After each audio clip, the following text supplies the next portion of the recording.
நான் அவருக்கு ஒரு குப்பை மாதிரி தெரிய ஆரம்பிச்சேன். பணம் ஒரு மனுஷனை என்ன வேணாலும் பண்ணணுங்கிறத புரிஞ்சுக்கிட்டேன். ஏங்க அப்படி பணம் உங்களை என்னதாங்க பண்ணுச்சு?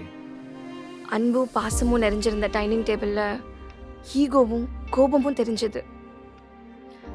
சந்தோஷமா சிரிச்சு படம் பார்த்த சோஃபாலாம் அதிகாரத்துவமா இருந்துச்சு.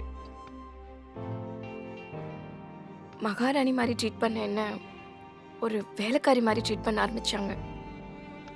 அதெல்லாம் எதுவுமே எனக்கு பிடிக்கல. என்னால் அந்த வீட்டுக்குள்ள பொருந்தி வாழவே முடியல. அதான் அதெல்லாம் எதுவுமே வேணான்னு சொல்லி தூக்கி போட்டு வந்துட்டேன். இதை தெரிஞ்சுக்கிட்டேன் என் அப்பா உடம்பு சரியில்லாம போயிட்டாரு. அவரையும் இப்ப நான் தான் பாத்துக்கிறேன். எனக்கு மட்டும் ஏன் இப்படிலாம் நடக்கணும்?